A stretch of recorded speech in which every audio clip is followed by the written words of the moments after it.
Morning, welcome to The Sunday Show. I'm Martin Geisler. This is The Point on a Sunday morning where viewers on BBC One Scotland join listeners on BBC Radio Scotland.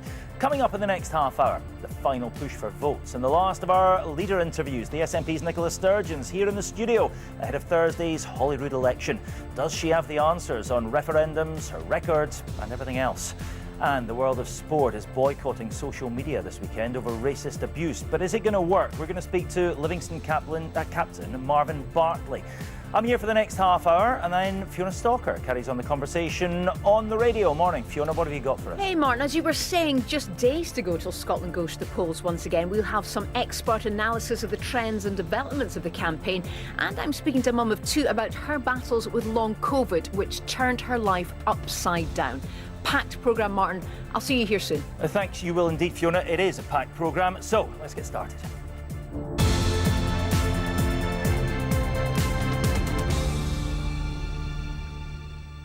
Now then, have you been gripped by this election journey we're all on, or are you one of those people who are wondering, are we nearly there yet? Either way, there are just 5 days to go until we hit the polls and we're into the final scramble for votes. Unusually, this time round, the election's seen all parties but one pretty much concede they're not going to win, so it is basically a fight for second place. The big question, of course, for that one party, the SNP, is whether they can win an outright majority, which they say would bolster their demands for another referendum. So there is a lot at stake. Here on the Sunday Show, of course, we've been interviewing the leaders of the five largest parties. This week, it is the turn of the SNP and its leader, Nicola Sturgeon. We're going to speak to her in just a moment. First, though, let's remind ourselves of the road that has taken the SNP to the lofty position they now enjoy in Scottish politics. It was under Alex Salmond, remember him, that they contested that first Holyrood election back in 1999. They won 35 seats. That made them the main opposition to Labour. It was a big moment for the SNP. It took them from the margins in Westminster to the very heart of the new Holyrood Parliament. Mr Salmond stepped down just a year later after a decade at the helm, and he was replaced by another familiar face, John Swinney. But under his leadership, the party slipped back in 2003, and a year later, he was gone. Then, in a sentence with a now familiar ring to it, Alex Salmond was back. The SNP made their big breakthrough in 2007, pipping Labour to become the largest party, and they ruled as a minority government. In 2011, another seismic win, an SNP landslide this time, the first majority in Holyrood's history. It defied a system that was designed, of course, specifically to prevent that from happening.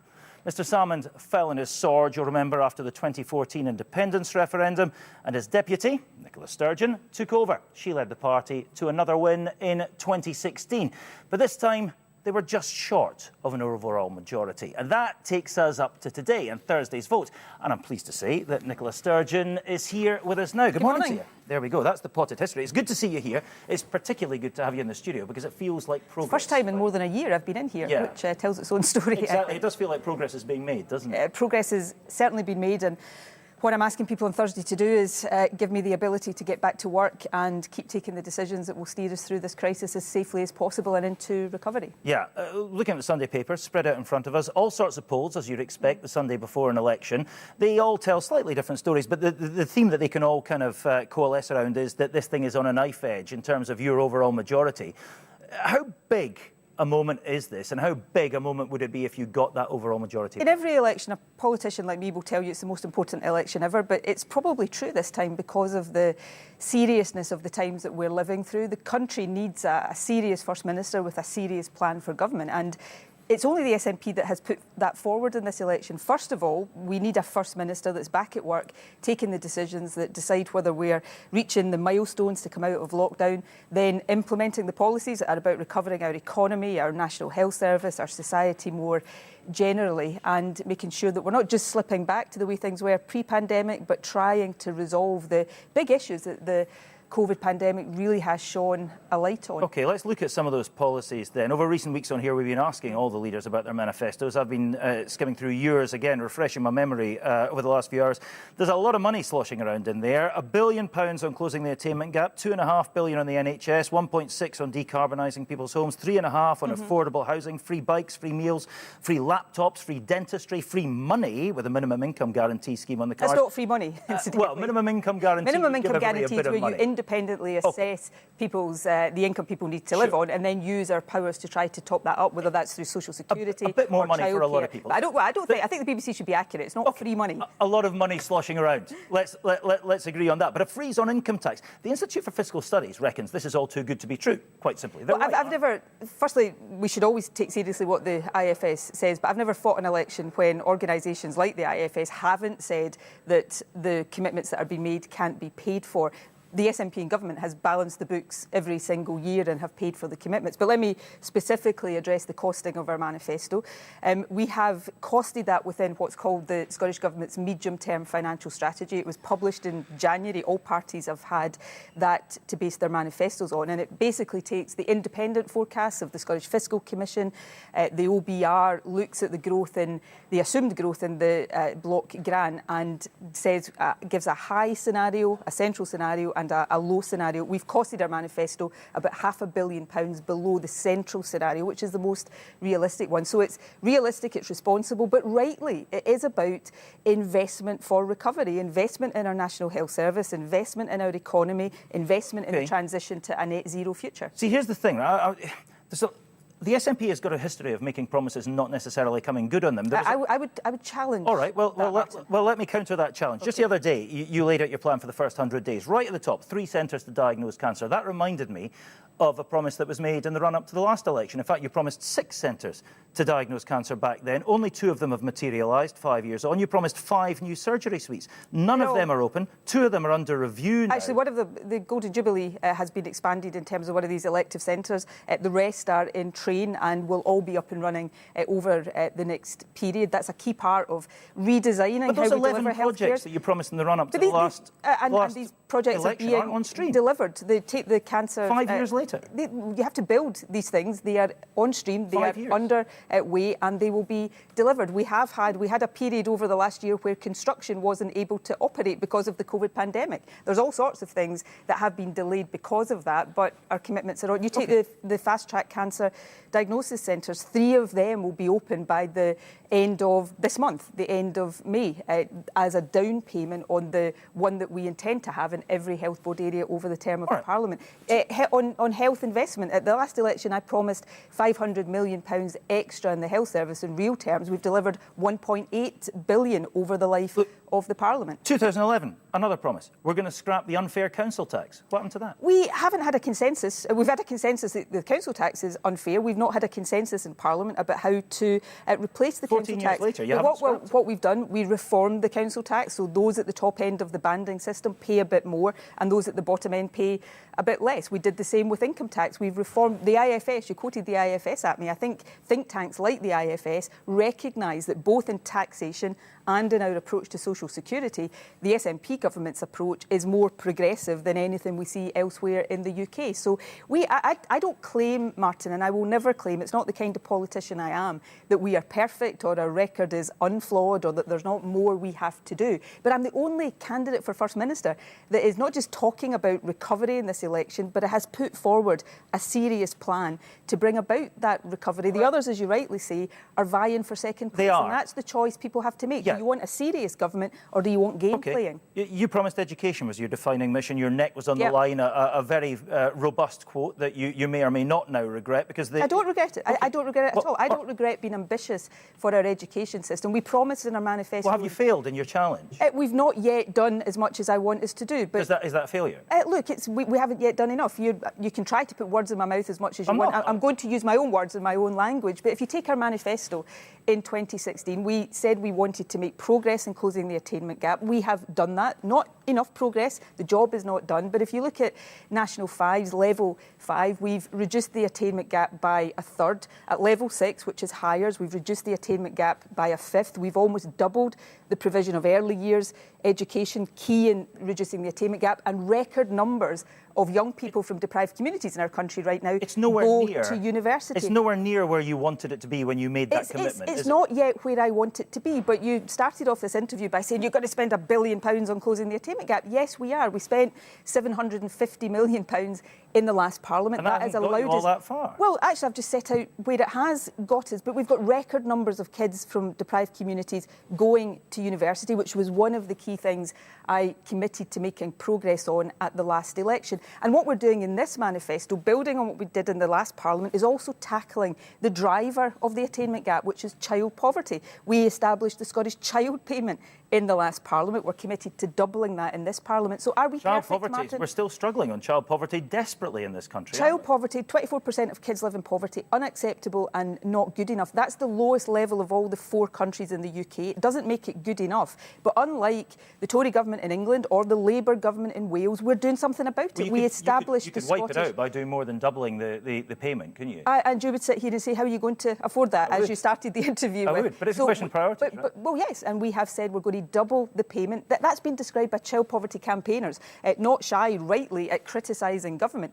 as being a game changer. So we're not saying there are not big challenges to address in this country, but we're the only party actually doing the work and putting forward the plans to actually do that. And that's the choice people have on Thursday. Do you want to vote for parties that are vying for second place, openly saying they've got no plan for government, or do you want a serious First Minister, an experienced First Minister, leading a government that is serious about tackling what a lot of people will be challenges voting on Thursday is the issue of independence, obviously, because that is dominating everything. It's the overarching issue that, but you know what? casts its shadow you know on how all important independence is to me. I've campaigned for it all my adult life, but I've been campaigning, as others have in this election, and what people want is a serious government, first and foremost, leading us through the remainder of this crisis, and then when we're through the crisis, yes, giving us a choice over the future of our country. I want to come to the timings in a minute, but what I want to talk about first is a couple of interviews that you've done in the last couple of weeks, which show that actually you're struggling with the answers on the big questions on independence. The inevitable hard border, how are we going to deal with that? Currency stuff, how are we going to deal with that? Quantitative easing.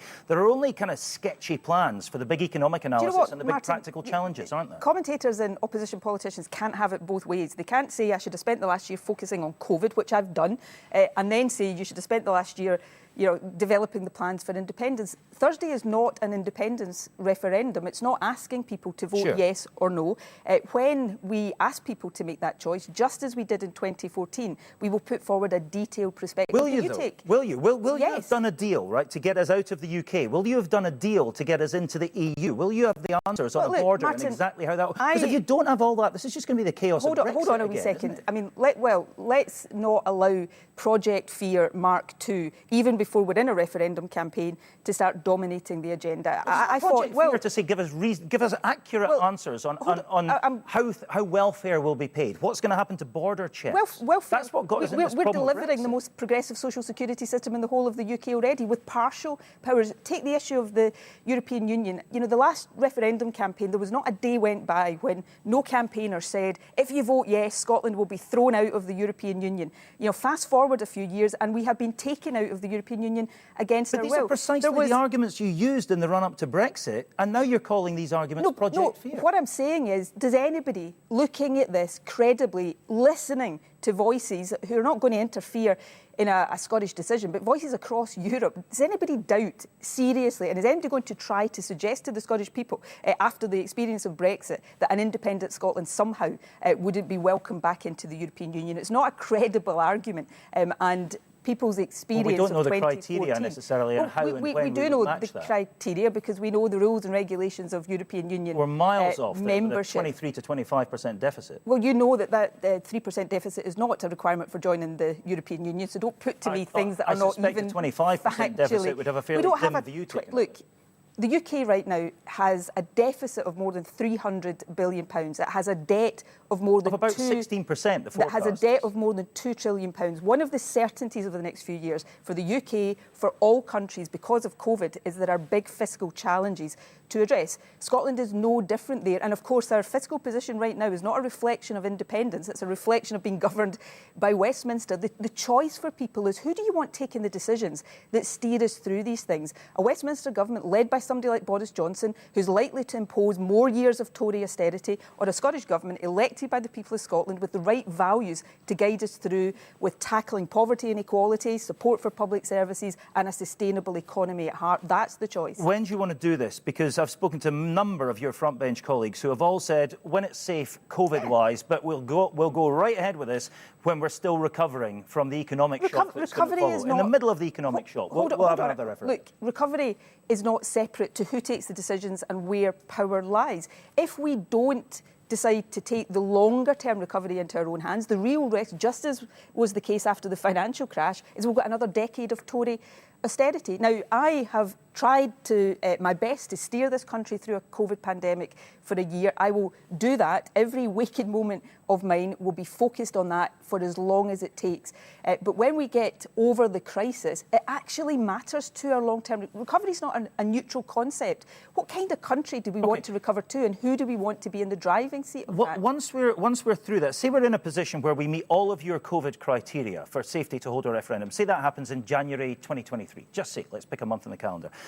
If you're polling about 40% at that point, you're not going to hold it, are you? You're not going to do it until you think you can win. We've got this hanging over us until you think you can win. Hanging over us? Well, we're not settled until the subject is settled. Even if I was to say, Martin, 50%, thereabouts, maybe slightly above that these days, of people in Scotland support independence. Even if I was to say, look, we shouldn't be thinking about this, the people of the country are the ones who have a right to decide their own future, and you can only decide that democratically. But you can only do it when you decide to hold it. When the judgment of the Scottish... Actually, we can only do it if the Scottish Parliament decides to hold it. It's not just me as an individual, and it shouldn't be me as an individual politician, no more than it should be Boris Johnson as an individual politician who decides Scotland's future. It should be the people of Scotland. It's a basic principle of democracy. My focus, though, will be on continuing to steer us through COVID. And then, yes, giving people the right to decide what kind of country do we want Scotland to recover to and who should be in the driving seat of that. I don't want Boris Johnson making the decisions about the country Scotland is to become.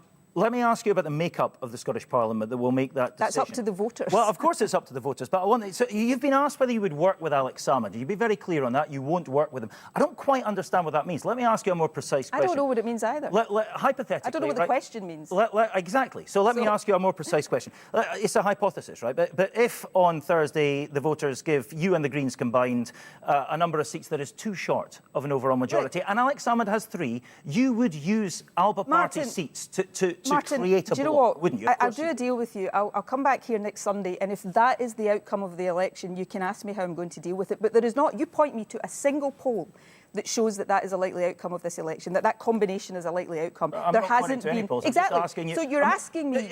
You would use it. I'm just saying. You said you won't work with him, but you would use his seats if it suited you. If it got you over the line. There has not been a single poll in this election that has even come close to showing that combination is a likely outcome. The SNP, if it doesn't win a majority on its own, which I hope we do, but it's a big ask in a PR system, but there's not a poll that shows that the SNP and the Greens together wouldn't have that majority. There's very few polls that show that Alba will have any seats. So there's hypothetical situations, and then there's just completely absurd situations. And I'm not really in the business of, in the final days of a campaign, talking about absurdities. I will hold you to that. Let's discuss that next Sunday. Last question. I mean, you, I think, have had a harder year than any of us can possibly imagine. No, well, yes, but... Oh, you have. I mean, I can't imagine what the last year's been like. But if you're an individual, sure, it's been really tough, but if you're a person who's lost somebody to COVID or a business person who's seen your business go to the wall, that's a lot tougher than anything I've gone through. I'll grant you that. But we won't know what you've necessarily had to deal with, right? You've had all of this stuff, the physical, the mental toll it must have taken. You've had 2 Holyrood inquiries. You're in the middle of an election campaign just now. That's my question, really. What kind of a toll has it taken on you? It's taken its toll on me as it has on everybody else. I mean, every single day for the last year, I've had to take decisions where it has felt like weighing lives in one hand and jobs in the other. I've had more sleepless nights in the last year than I've had in my entire life combined, and it's been tough, but I've learned a lot. I think I have a lot of experience now that is needed to drive the country through the remainder of this, and then hopefully to a better future. We're in a much better, stronger place than we have been all year. But there's still some tough times and some big decisions ahead, and I believe I've got the experience now to steer the country through. Do you still have the appetite? I mean, if you're given the privilege to be, if you're re-elected on Thursday, are you going to serve out 5 more years? I'm going to do the job people elect me to do, if they elect me to do that job. It's, you know, elections are like job interviews. It would be absurd if I was to sit here, give me the job, but then I might not do it. I will do the job. So you're guaranteed you'd see out 5 years? I will serve the term. I'm not going to start thinking about future elections before I have won this one. And I didn't ask you about that. Exactly, but I will do the job people ask me to do. But first they've got to put their trust in me. You ask it, do I have the appetite for this? Yes, I do. I've got less appetite for some of the game playing of politics. I feel much more serious about the business of politics than I've ever done before. This country really needs serious leadership because it's a serious time, and that's why I offer, and it seems that I'm the only one in this campaign offering that. All right, well, Nicola Sturgeon, if the arithmetic goes the way of my hypothesis, we'll see you back here next Sunday. I suspect if not, it won't. We'll see you soon. All right, thank you very much indeed for your time. Right, still to come on the programme, we're talking sport, racism and the boycott of social media with the Livingston captain Marvin Bartley. Remember, though, we stay on the air on the radio right through till midday. Fiona